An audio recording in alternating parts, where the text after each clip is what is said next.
லட்சக்கணக்கான குடும்பங்கள், கோடிக்கணக்கான கனவுகள். தமிழ்நாடு அரசு ஒவ்வொரு குடும்பத்திடமும் கேட்கின்றது, உங்க கனவை சொல்லுங்க.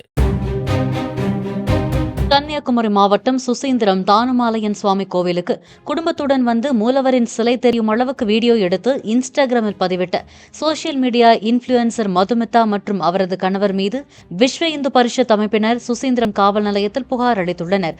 கோவில் வளாகத்தில் வீடியோ எடுக்க விதிக்கப்பட்ட தடையை மீறி அவர்கள் ரீல்ஸ் எடுத்ததாக புகாரில் தெரிவிக்கப்பட்டுள்ளது.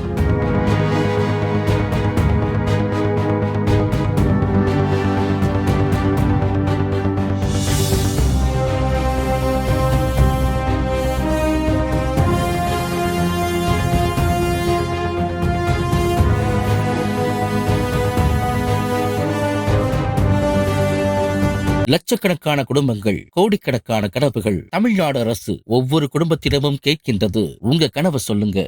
பிளே ஸ்டோர் மற்றும் ஆப் ஸ்டோரில் இருந்து பாலிமர் செயலியை QR கோடு மூலம் பதிவிறக்கம் செய்யுங்கள். செய்திகளை உடனுக்குடன் பெறுங்கள்.